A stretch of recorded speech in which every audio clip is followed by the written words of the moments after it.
저에게 주시는 하나님 말씀은 요한복음 19장 31절부터 42절까지입니다.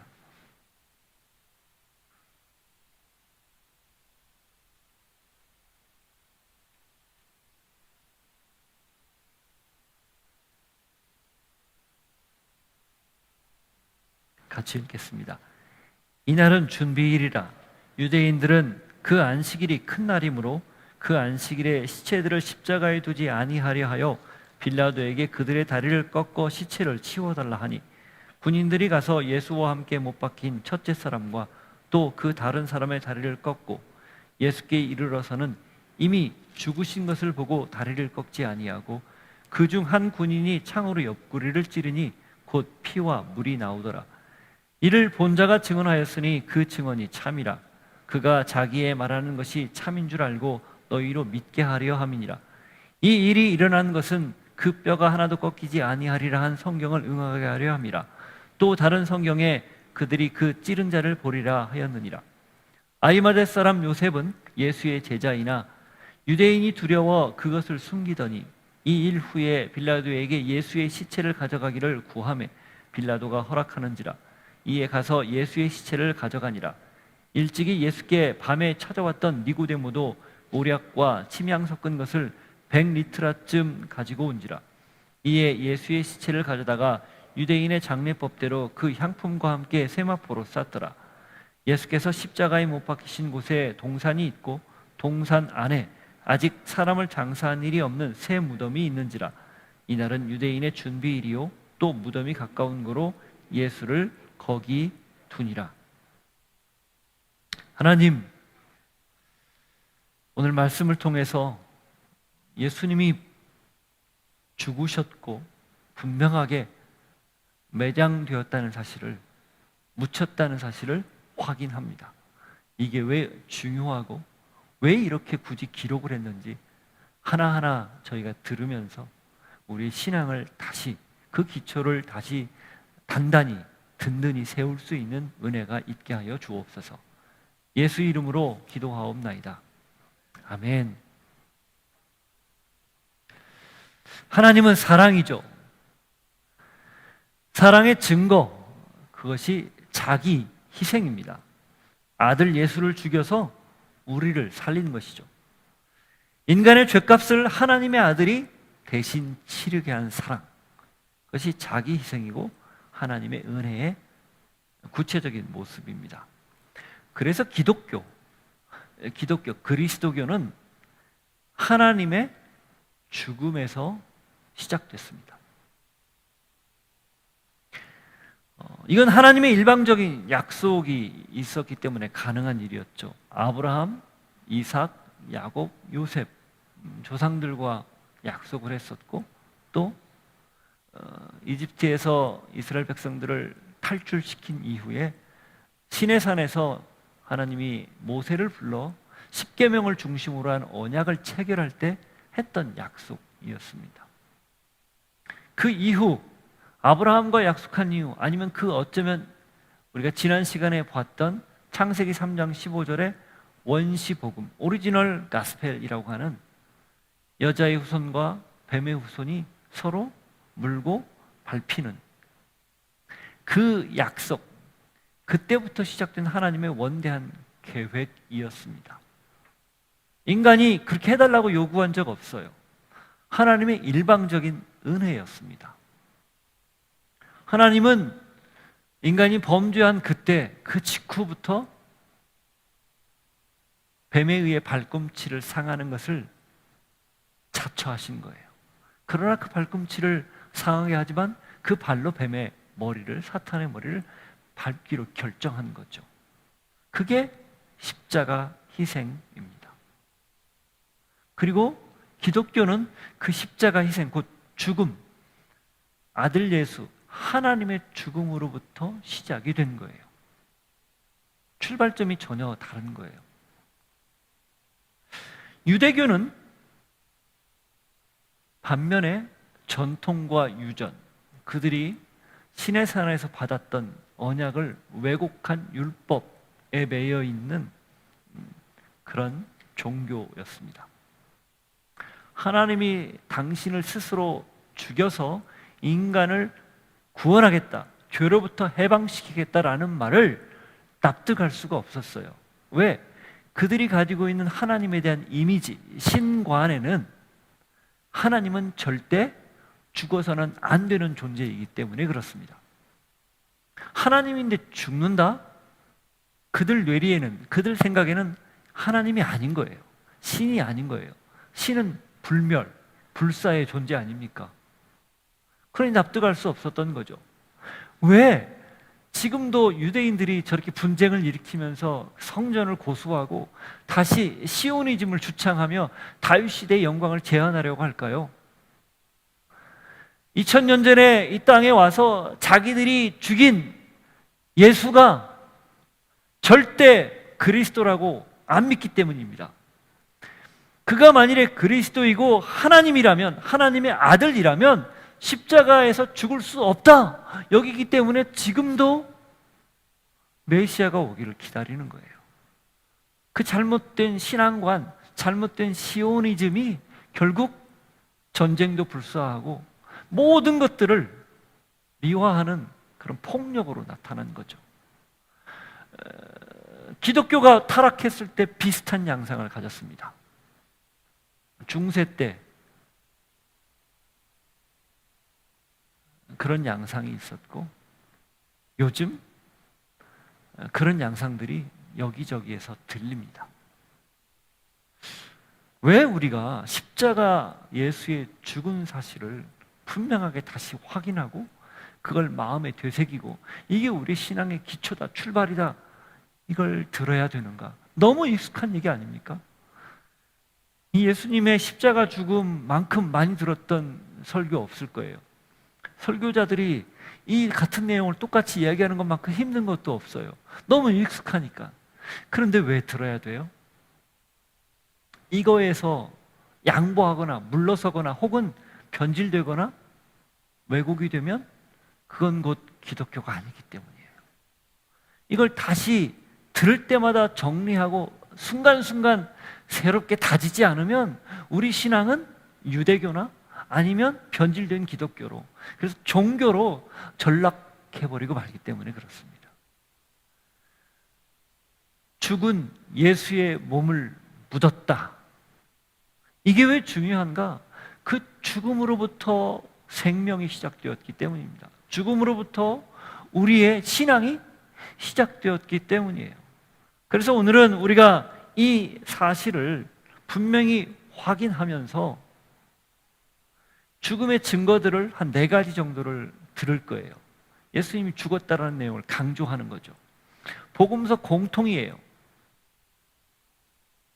그걸 들으면서 왜 그토록 그들이 이 사실을 이렇게 역설적으로 강조해야 하는가, 사실적으로 증명해야 되는지를 함께 확인할 겁니다.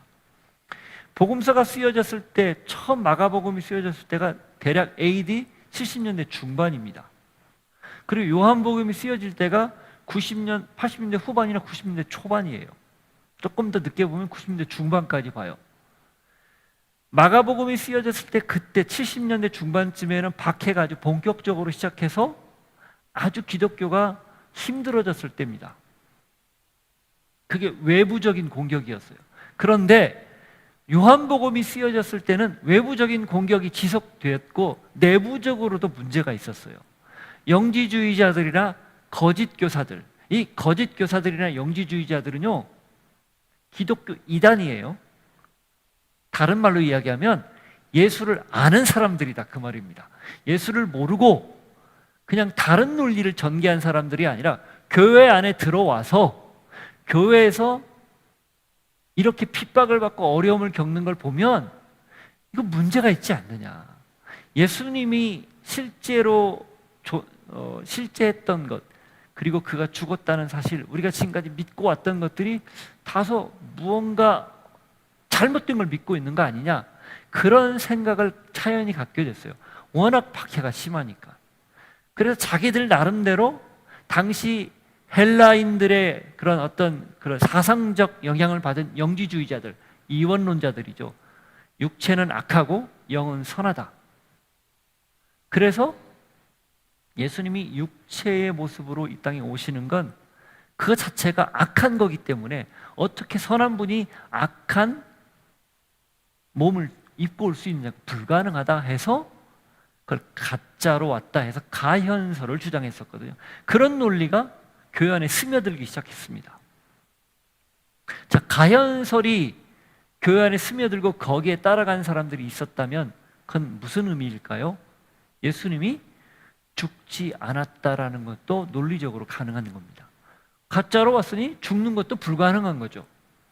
따라서 마태, 마가, 누가는 물론이거니와 특별히 요한은 처음부터 작심하고 예수님이 이 땅에 육체의 몸을 입고 왔다는 내용을 강조하는 거예요. 그래서 다른 복음서와 달리 예수님은 태초부터 존재했고 하나님의 형상으로서 이 땅에 오신 분이다, 하나님의 어린 양이다라는 사실을 이야기하는 겁니다. 그게 예수님이 육체로 왔다는 것을 강조하는 표현이거든요. 요한 1서에 적그리스도를 규정할 때 그 규정하는 그 내용 중에 하나가 예수님이 육체로 온 것을 부인하는 자, 그 자가 적그리스도다라고 얘기했습니다. 다 같은 맥락이에요. 그게 영지주의자들의 가현설, 그리고 십자가에서 죽은 게 아니다 라는 것, 이것들을 반박하기 위한 글들입니다. 또 이런 얘기도 있었어요. 야, 어떻게 죽은 사람이 부활을 해? 그건 말이 안 되잖아. 지어낸 얘기일 거야. 그리고 그걸 타당하게 증명하기 위해서 예수님이 기절했다. 보통 성인 남자가 십자가에 그렇게 매달렸을 때 6시간 만에 죽는 건 불가능하다. 그러니까 잠깐 기절했을 것이다. 이런 이야기가 소문이 파다했습니다. 이 납득이 안 되니까. 그래서 가연설 혹은 기절설이 교회 내부에서 스멀스멀 올라오면서 사람들이 믿고 있는 기초를 흔들리기 시작했습니다. 그래서 요한은 이걸 강조할 필요가 있었던 거예요. 그래서 다른 복음서와 달리 이 부분을 좀 더 상세하게 기록을 한 겁니다.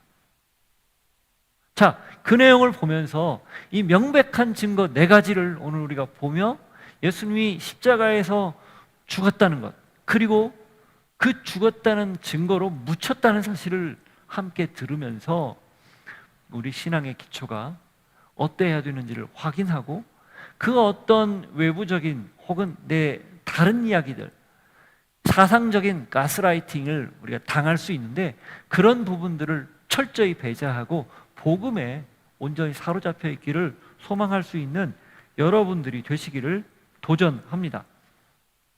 아멘. 아멘 안 하실 거예요? 아멘이시죠? 네. 자, 보십시오. 예수님이 다 이루었다 하고 숨을 거뒀죠. 그리고 어떻게 됩니까?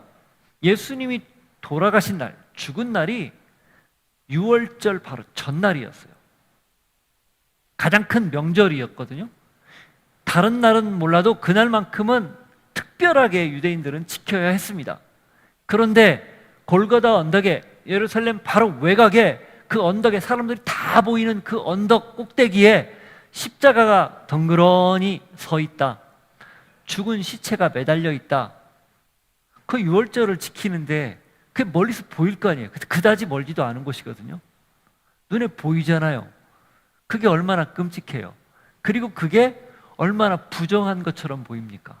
그래서 그 시체를 치워달라 요구를 하는 거예요. 이유가 있어요. 그들이 율법에 이렇게 기록되어 있고 배웠기 때문이죠. 신명기 21장 22절 23절을 한번 보십시오.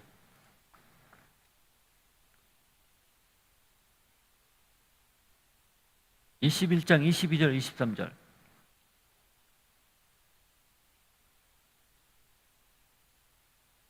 같이 읽습니다. 사람이 만일 죽을 죄를 범함으로 내가 그를 죽여 나무 위에 달거든 그 시체를 나무 위에 밤새도록 두지 말고 그날에 장사하여 내 하나님 여호와께서 내게 주신 기업으로 주시는 땅을 더럽히지 말라. 나무에 달린 자는 하나님께 저주를 받았음이니라. 나무에 달면 해가 지기 전에 내려서 매장하라고 되어 있어요. 왜?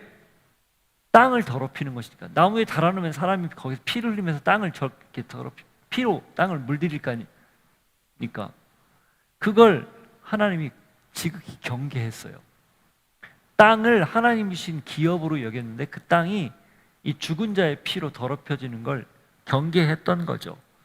이게 율법의 조항이었어요. 이 조항 그대로 지킨 예가 나오는데 그게 여호수아서예요. 여호수아 10장 26절, 27절 보면 아모리의 5 왕을 여호수아가 무찌른 뒤에 그들을 나무에 매답니다. 그러고 나서 어떻게 하는가? 적의 수장들, 왕들이잖아요. 그들을 매다는데 어떻게 하는가 보십시오. 그 후에 여호수아가 그 왕들을 쳐 죽여 5 나무에 매달고 저녁까지 나무에 달린 채로 두었다가, 언제까지요? 저녁까지 두었다가 해질 때에 여호수아가 명령하며 그들의 시체를 나무에서 내려 그들이 숨었던 굴 안에 던지고 굴 어귀를 큰 돌로 막았더니 오늘까지 그대로 있더라. 매장했다는 거예요.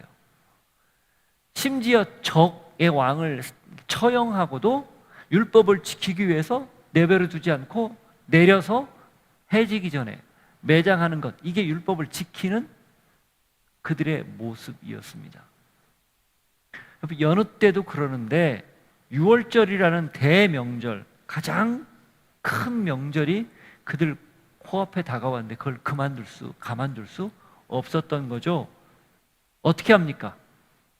31절 보십시오. 이 날은 준비일이라 유대인들은 그 안식일이 큰 날이므로 그 안식일에 시체들을 십자가에 두지 아니하려 하여 빌라도에게 그들의 다리를 꺾고 시체를 치워달라 하니. 십자가에 적어도 3일 그리고 최장 2주일 정도까지 매달려서 숨을 거두지 않는 기록도 있다고 합니다. 굉장히 극악무도한 처형이기 때문에 천천히 서서히 죽이는 거, 이게 목적이라고 얘기했잖아요. 근데 그걸 빨리 죽이기 위해서 어떻게 하는가? 정강, 이 다리, 아랫다리를 꺾는 거예요. 숨을 쉬기 위해서 다리를 쭉 펴면서 이 늑골 횡격막이 이렇게 십자가를 매달린 밑으로 처지니까 몸이 내려가고 손이 이렇게 축 처지면서 질식할 수 있는, 허파가 안 움직이잖아요. 그럼 그것을 숨을 쉬기 위해서 다리를 밉니다. 발등에 못이 박혀 있는데 그 고통을 겪으면서 미는 거예요. 그게 얼마나 힘들어요. 밀어 올리고 이걸 계속 반복하다 서서히 죽는 거거든요. 근데 다리를 꺾으면 그걸 못하기 때문에 이내 죽습니다. 질식사하는 거죠. 그렇게 요구한 거예요.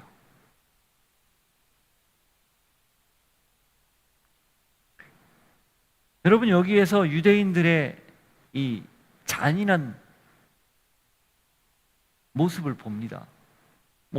일찍 목숨을 끊었기 때문에 자비를 베풀었다, 이런 관점도 있겠지만 그들이 자신들의 율법을 지키기 위해서 사람을 죽이는 거 서슴지 않는 그런 모습을 보여주는 거예요. 율법은 왜 주어졌습니까? 율법의 목적이 뭐예요? 율법은 선한 것입니다.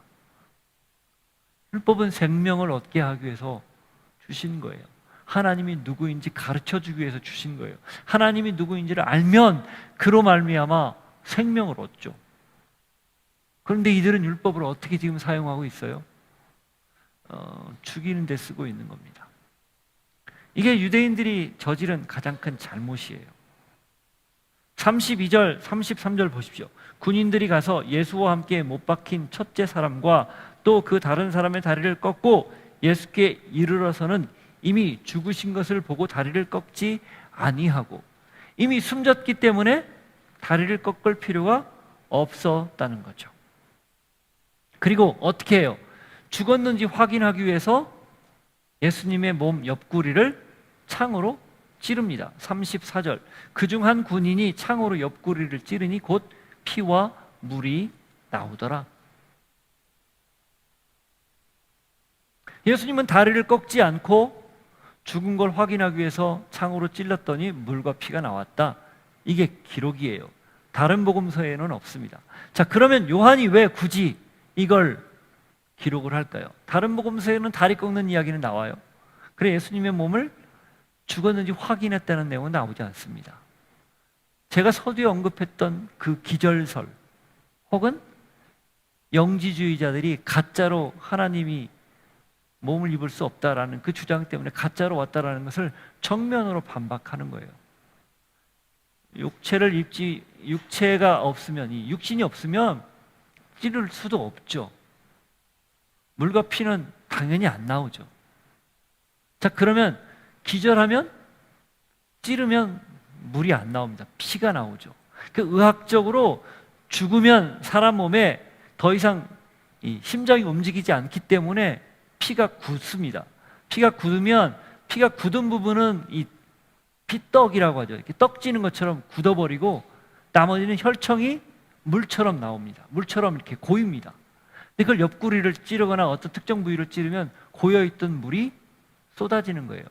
최근에 기사를 봤더니 예수님의 사인이 이 질식사, 그러니까 아까 얘기했던 대로 이렇게 몸이 아래를 처지면서 이 횡격막 쪽 여기에 압력이 가해지면서 질식사한 것으로 그렇게 이야기를 하더라고요. 탈구가 있었고 그 탈구 때문에 계속해서 이렇게 원활한 호흡을 할 수 없었고 그것으로 인해서 결국 질식사했다. 질식사한 사람들 시간이 지나면은 상처가 났을 경우에 거기서 물이 쏟아진다.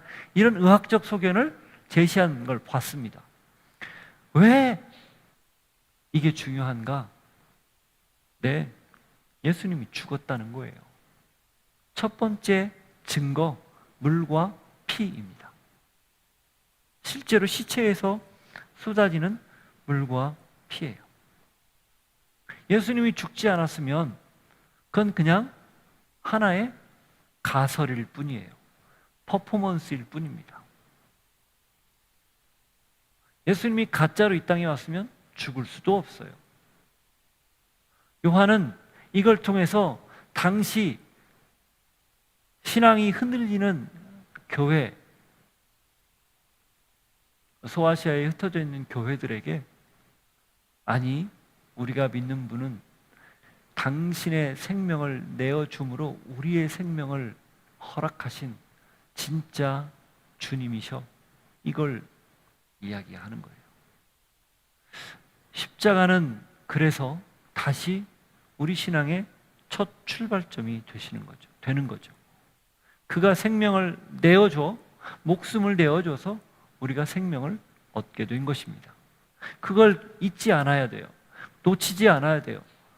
언제든 그래서 십자가에 달리신 예수 그리스도, 기꺼이 죽음으로 우리를 구원하신 그 예수 그리스도를 늘 바라볼 수 있는 그런 믿음, 흔들리지 않고 가져야 합니다.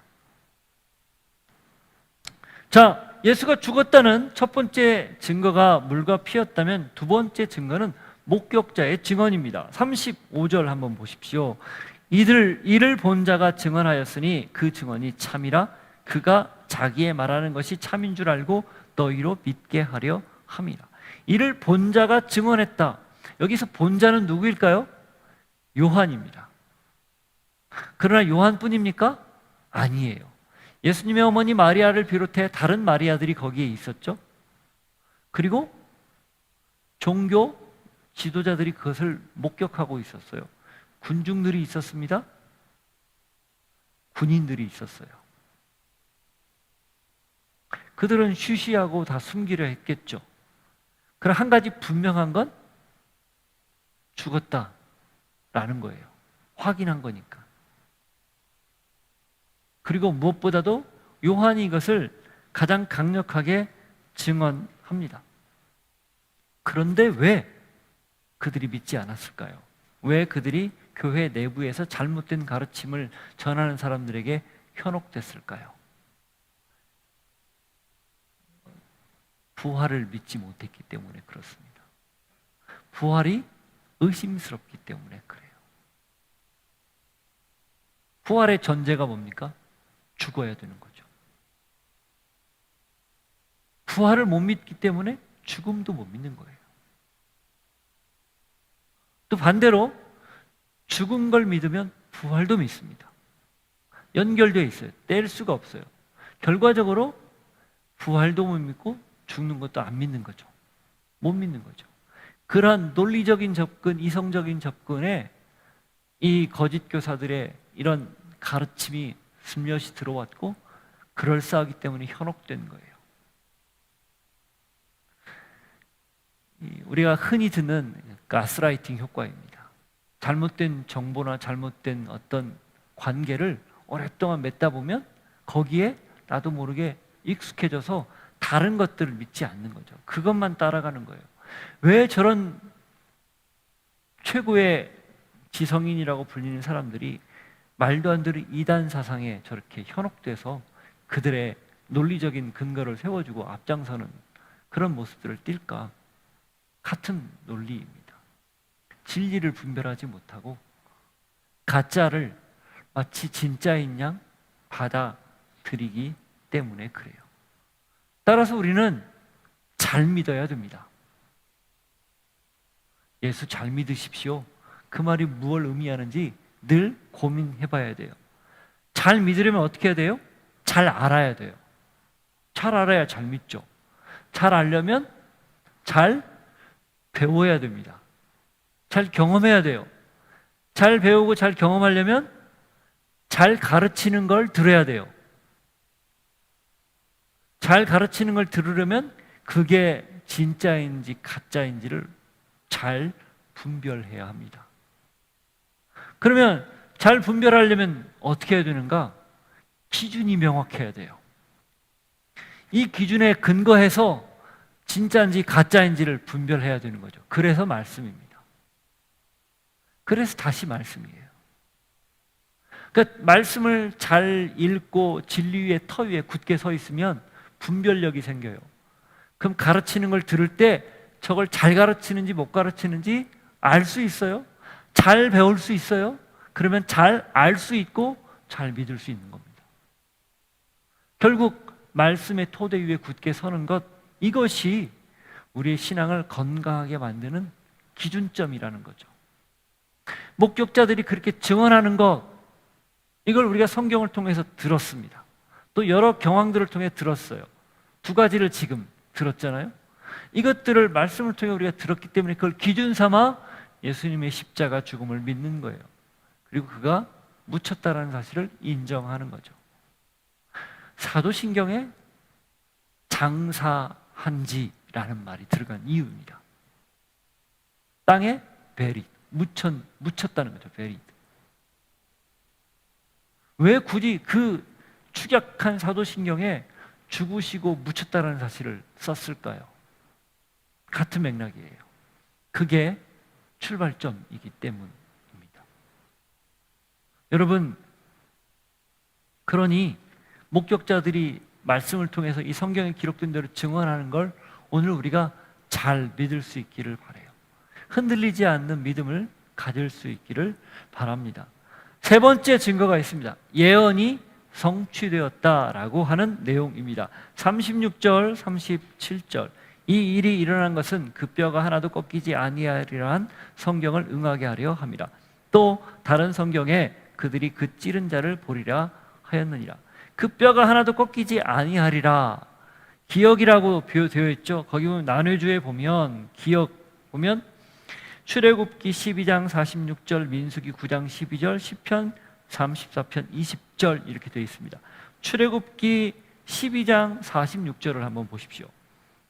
유월절 양을 잡는 규례를 설명하는 내용인데 거기에 유월절 양을 어떻게 먹을 건지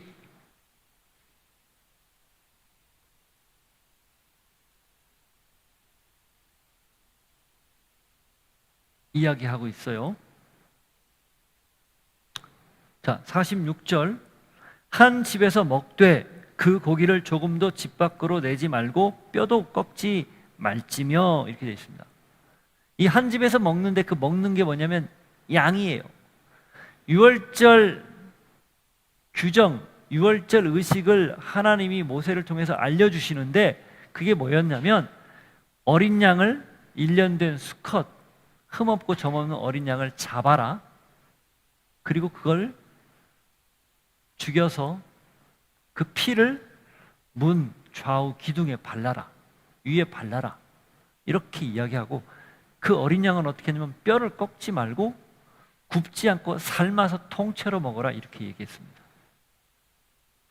이게 유월절 음식 규정이었어요. 왜 굳이 이렇게 했을까요? 그 어린 양이 하나님의 어린 양, 곧 죄를 속하는 것을 상징하는 그 제물이었기 때문에 그렇습니다. 요한이 처음 예수님이 자기 앞으로 세례를 받으러 올 때 세례 요한이 하나님의 어린 양이다 봐라 이렇게 얘기했어요.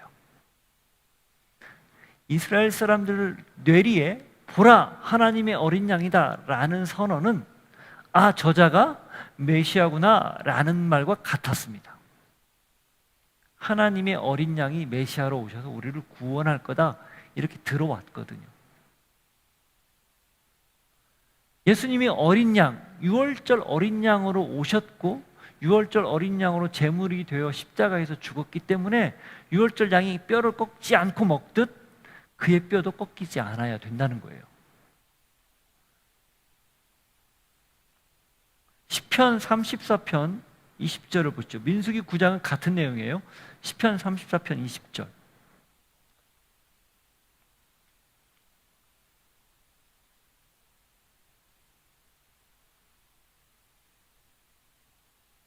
(19절부터) 한번 볼까요? 의인은 고난이 많으나 여호와께서 그의 모든 고난에서 건지시는도다. 그의 모든 뼈를 보호하시며 그 중에서 하나도 꺾이지 아니하도다. 다윗이 지은 시인데 예언적으로 지은 시인데 여기에서 그 뼈가 하나도 꺾이지 않는다 이렇게 기록을 했어요. 이 성경에서 말하는 많은 내용들이 예수님 메시아에 관한 예언들이 많잖아요. 여기도 그런 구절 중에 하나거든요. 메시아는 어떤 존재인가? 그 뼈가 하나도 꺾이지 않고 하나님이 철저하게 보호하시는 그런 존재다, 그런 분이다, 그 말이에요. 요한이 그걸 그대로 인용해서 지금 그게 성취되었다 이렇게 말하는 거죠. 37절에 나오는 거 그들이 그 찌른 자를 보리라. 이건 스가랴 말씀입니다. 스가랴 12장 10절. 네 은혜 보면 나눠줘 또 있죠? 한번 찾아보십시오. 스가랴 12장 10절에 보면 이렇게 기록되어 있어요. 내가 다윗의 집과 예루살렘 주민에게 은총과 간구하는 심령을 부어주리니 그들이 그 찌른 바 그를 바라보고 그를 위하여 애통하기를 독자를 위하여 애통하듯 하며 그를 위하여 통곡하기를 장자를 위하여 통곡하듯 하리로다. 이 구절 역시 메시아와 관련된 구절입니다. 그래서 찌르는다는 거예요. 그리고 그 찌른 자를 본다는 거죠. 목격한다는 거예요. 이게 다 메시아와 관련된 예언들이고 그 예언들이 성취됐다 지금 요한이 말하는 거예요. 이게 뭘 지금 요한이 하고자 하는 거예요? 하나님은 이 예언의 성취를 통해서 무엇을 지금 이야기하고자 하는 걸까요? 무슨 메시지를 전달하는 겁니까? 약속대로 내 아들 예수가 너희를 위해서 죽었다. 약속의 성취입니다. 예언의 성취예요. 바꿔 말하면 세 번째 증거는 예언이 성취되었다인데 하나님이 증인이다 그 말이에요. 하나님이 직접 당신의 약속을 실현했다, 지켰다. 그게 예수님이 죽었다라는 명백한 증거다 그 얘기입니다. 다른 분도 아니고 다른 목격자도 아니고 하나님이 목격자고 하나님이 주관자고 하나님이 그렇게 역사했다 이렇게 말하는 거죠. 성경의 예언이 향하는 곳이 어디냐라는 거예요. 십자가의 죽음입니다. 자기 백성을 구원하기 위해서 메시아가 기꺼이 죽는 거예요. 그런데 메시아는 죽을 수 없다? 죽으면 그건 메시아가 아니다? 죽었다는 건 그가 진짜가 아니라는 거다? 가짜다? 하나님은 죽어서는 안 된다? 그런 논리를 유대인들이 펴고 있는데, 그리고 교회 안에 들어온 거짓 교사들의 가르침이 그것을 은근히 주장하고 있는데 그게 말이 안 된다는 거예요. 여러분, 역설 같지만 하나님이기 때문에 하나님이 죽을 수 있는 겁니다. 그게 하나님의 전능하심이에요. 유대인들은 하나님이 죽을 수 없다라고 생각하면서 하나님의 전능하심을 제안했습니다. 자기들의 틀에 갇혀서 자기들만의 신관 때문에 그렇게 한 거죠. 그러나 하나님은 이 우리의 죄의 무게가 당신의 죽음, 하나님이 생명으로 바꿔야만, 환치해야만 살 수 있는 그 엄청난 무게 때문에 죽을 수밖에 없었다는 거예요. 우리의 죄가 그렇게 심각한 겁니다.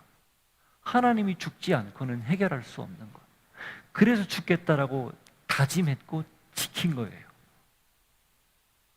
그러니 여러분, 그 사실을 우리가 분명하게 알고 있다면 그 죄의 무게가 너무 크다는 것, 내 힘으로는 벗을 수 없다는 것, 하나님의 은혜로만 해결할 수 있다는 것을 안다면 그의 십자가가 우리에게 얼마나 중요합니까? 얼마나 소중합니까? 그 죽음을 알고 출발하는 우리의 신앙이 얼마나 고귀합니까? 그런데 그걸 그냥 쉽게 생각하고 함부로 생각하고 아무렇지 않게 생각할 수 있어요? 아니라는 거예요.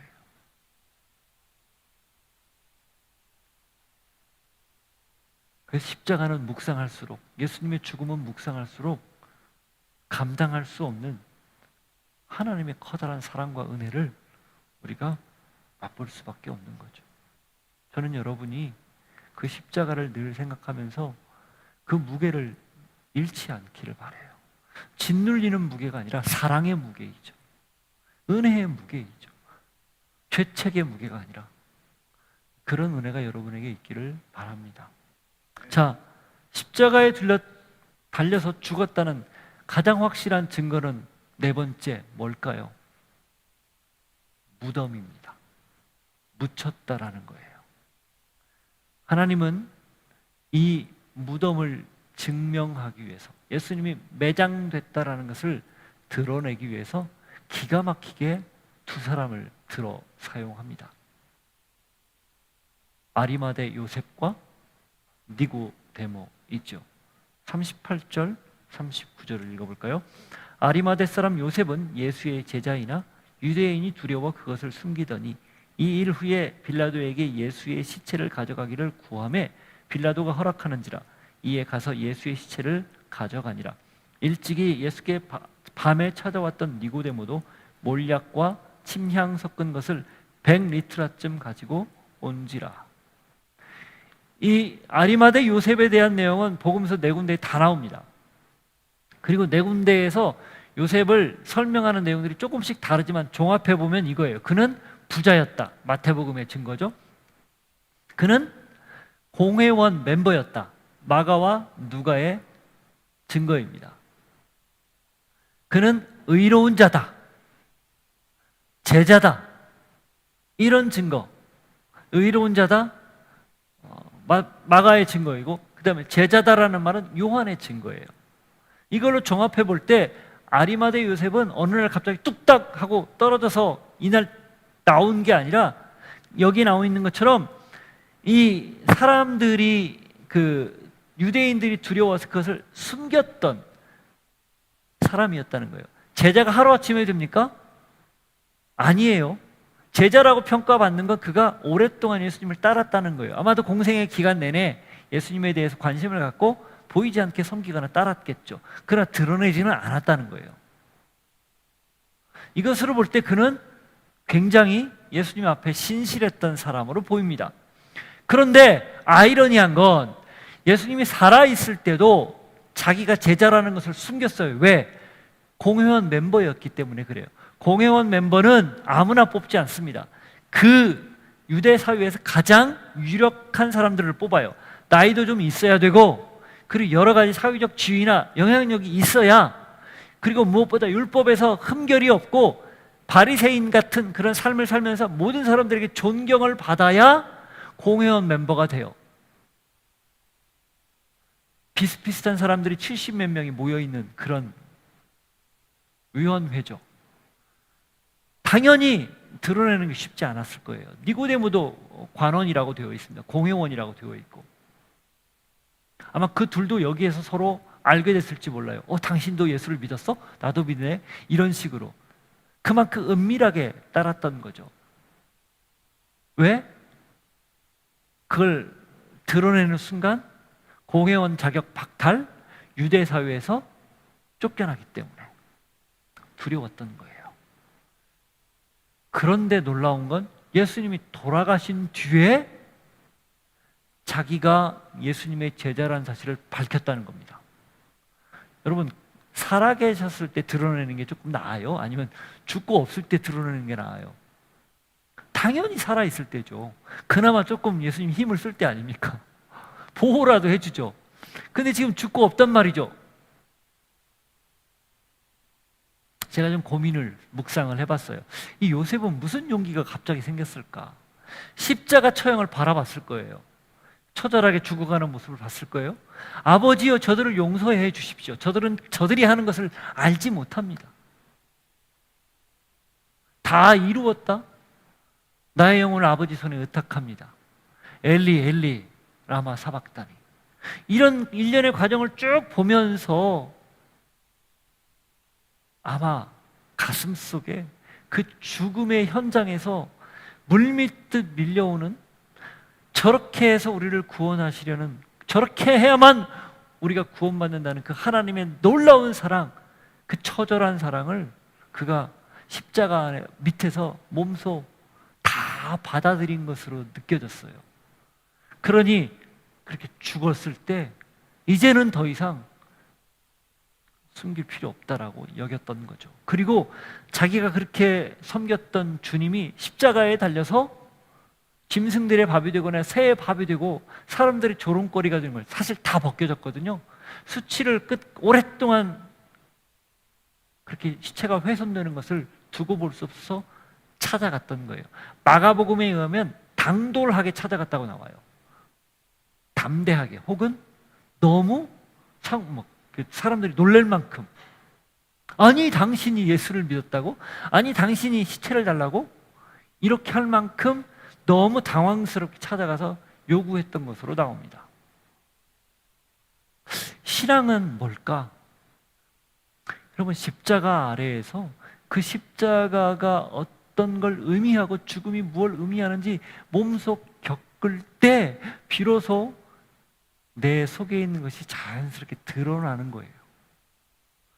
거기에는 그 어떤 생명의 위협도, 내 삶의 안정감에 대한 위협도 아무 의미가 없어지게 됩니다.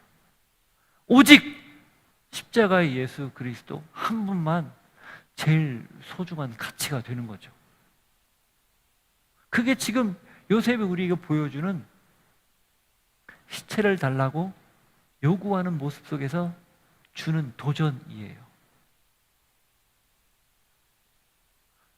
니고데모는 어떻습니까? 예수님을 찾아왔다가, 공생의 초기에 찾아왔다가 이제 그가 돌아가신 뒤에 와서 몰약과 침향 섞은 것을 가지고 왔다고 되어 있어요. 여기 몰약 100리트라죠. 이 100리트라, 1리트라가 거기 보면은 327g이니까 10리트면 약 100리트라면 한 32리터 정도 되는, 한 사람 충분히 이렇게 장례 예식을 할 수 있는 만큼의 충분한 양이에요. 굉장히 고가의 향품입니다. 어마어마하게 비싼 거예요. 근데 그걸 기꺼이 가져와서 예수님을 세마포로 붕대를 감듯 감고 거기에 이 몰약과 침향을 섞어서 유대 매장 풍습대로 지금 하기 위해서 준비하려고 찾아온 거죠. 왜 하나님이 이 둘을 감동해서 십자가를 보고 자신들이 위험해질 수도 있고 목숨을 빼앗길 수도 있는데 찾아오게 했을까요? 장례 절차를 치렀다는 겁니다. 장례 절차는 어떤 경우에 치르죠? 죽은 자에게 치르죠. 죽은 시체에 치르죠. 제가 제목을 예수의 시신을 파묻다 처음에 이렇게 정했다가, 시신이라는 말이 좀 주는 어감이 너무 세서 죽은 예수의 몸을 묻다 이렇게 좀 바꾼 거예요. 본질은 같아요. 무슨 뜻인가? 장례 절차를 지금 하고 있고 그 얘기는 죽었다라는 거예요. 그리고 어떻게 해요? 예수님의 시체를 묻습니다. 40절, 42절. 이에 예수의 시체를 가져다가 유대인의 장례법대로 그 향품과 함께 세마포로 쌌더라. 예수께서 십자가에 못 박히신 곳에 동산이 있고 동산 안에 아직 사람을 장사한 일이 없는 새 무덤이 있는지라. 이날은 유대인의 준비일이요 또 무덤이 가까운 거로 예수를 거기 두니라. 공관복음서에 의하면 안치하고 돌로 입구를 막습니다. 입구는 나중에 거기에 이제 회치를 해서 완전히 봉인을 하는데 임시로 안치를 해요. 안식일이 급했기 때문에 그냥 급하게 한 거예요. 아마도 예수님이 오후 3시쯤 돌아가셨고, 그리고 유대인의 안식일이 6시부터 시작되기 때문에 3시간 안에 일어난 일이에요. 굉장히 빠른 속도로 벌어진 일입니다. 얼마나 열심히 이 일을 했겠어요. 시체를 걷어다가 전부 닦고 싸매고 향품 처리해서 자기가 앞으로 묻힐 무덤에 예수님을 안치하고 거기를 돌로 다 덮었어요. 무덤이야말로 죽었다는 것에 대한 가장 분명한 증거입니다. 우리나라에도 수많은 무덤들이 있잖아요. 그 무덤을 보고 뭘 생각합니까? 혹은 납골당해가고 뭘 생각해요?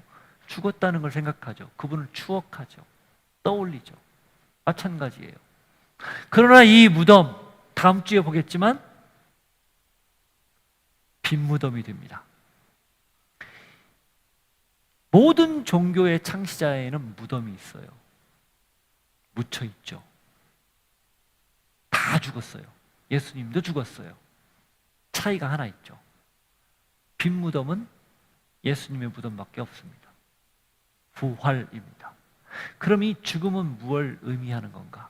부활의 전초전이라는 거예요. 십자가는 무엇을 의미하는가? 우리를 구원하는 것에 대한 완성이면서 동시에 영원한 생명에 대한, 부활에 대한 약속이라는 겁니다. 따라서 예수님이 죽었다라는 것, 묻혔다라는 사실을 우리가 떠올릴 때 왜 죽었는지를 늘 기억해야 돼요. 우리를 살리기 위해서 죽은 겁니다. 그럼 우리는 이제 그 죽음을 기초로 삼아서 어떻게 살아야 될까요? 우리 역시 예수님과 연합하여 죽는 거예요. 에베소서 말씀을 한번 찾아보시죠.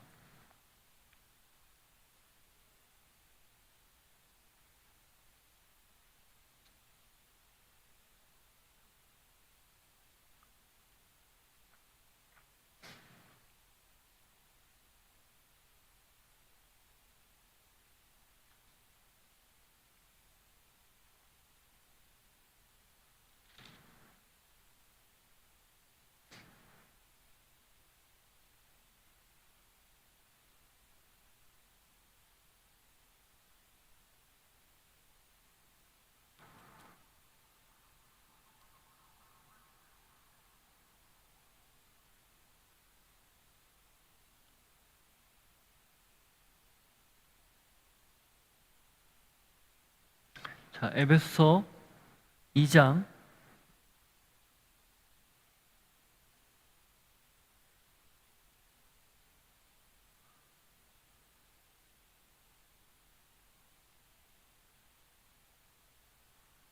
5절부터 읽으면 되겠습니다.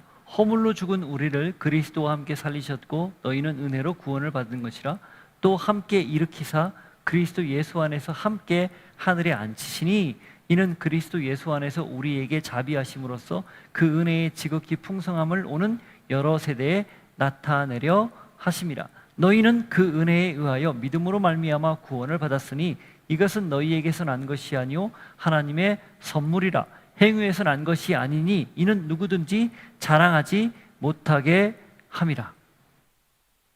여기 보면 허물로 죽은 우리를 그리스도와 함께 살렸다, 이 표현이 있어요. 바꿔 말하면 예수님의 십자가는 당신이 죽을 때 우리의 죄를 함께 십자가에 매달아 같이 죽은 것이라는 거예요. 그리고 그분이 부활했기 때문에 우리도 같이 부활해서 우리가 이제는 과거에 매이지 않고 죄에 매이지 않고 주님이 주시는 생명의 능력으로 사는 존재가 되었다, 이걸 의미한다는 거예요. 그게 십자가라는 거예요. 그게 죽음이라는 거예요. 따라서 우리가 살 때 더는 내가 나의 주인이라고 주장하지 않고 나는 그리스도의 것입니다. 나는 예수님께 속한 예수님의 사람입니다. 이런 마음으로 살아야 된다는 거예요. 그게 우리가 아까 찬양했던 갈라디아서 2장 20절 내용이에요. 한번 찾아보십시오.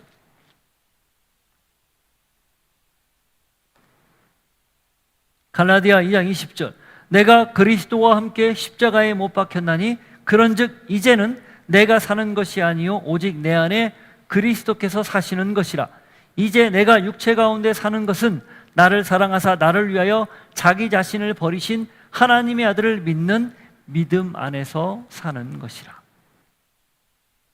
따라서 우리가 예수님의 몸이 묻혔다, 그가 죽었다라는 사실을 정확하게 인정하고 그 증거들을 확인하면서 우리가 결단하고 살아가야 되는 방식으로 새롭게 하나님 앞에 다짐해야 될 것은 나는 그리스도와 함께 죽었고 그와 함께 살았다라는 거예요.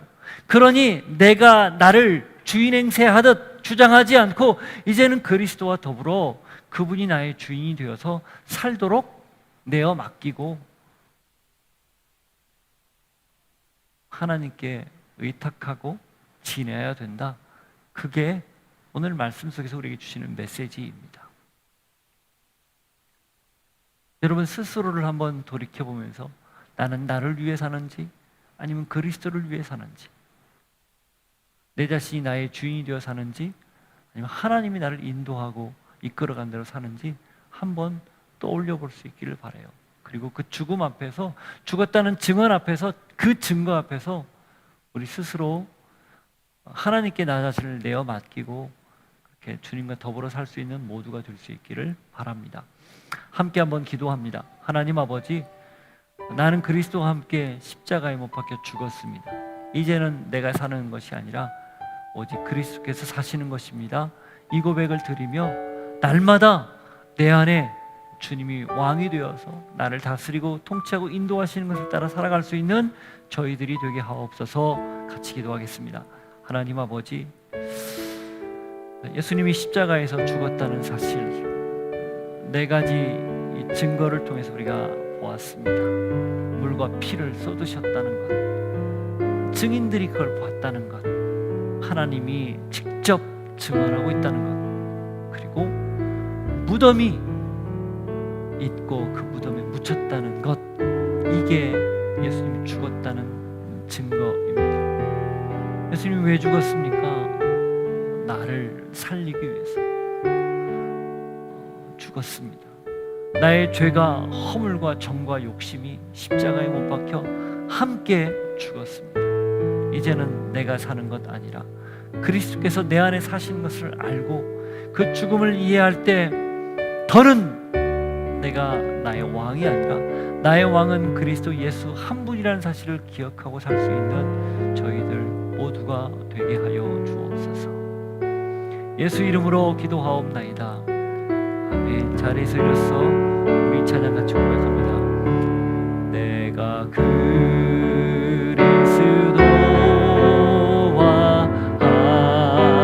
함께 십자가에 못 박혔나니 그런즉 이제 내가 산 것 아니요 오직 내 안에 예수께서 사신 것이라. 이제 내가 육체 가운데 사는 것은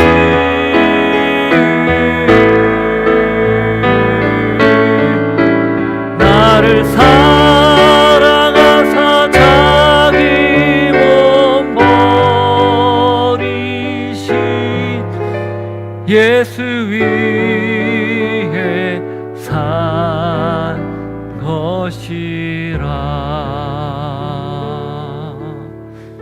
그렇습니다. 예수 위에 살게 하여 주옵소서. 십자가에 함께 죽고 예수님과 더불어 부활했으니 이제는 예수님만 위하여 사는 저희 되게 하옵소서.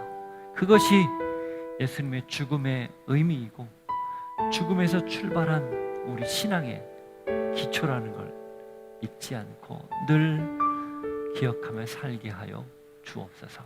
주님이 주신 은혜를 잊지 않고 물질과 시간과 우리 재능을 구별하여 드리오니 받으시고 마음껏 흠양하시고 드린 손길에 하나님 채워주시는 넉넉한 은혜가 있게 하여 주옵소서.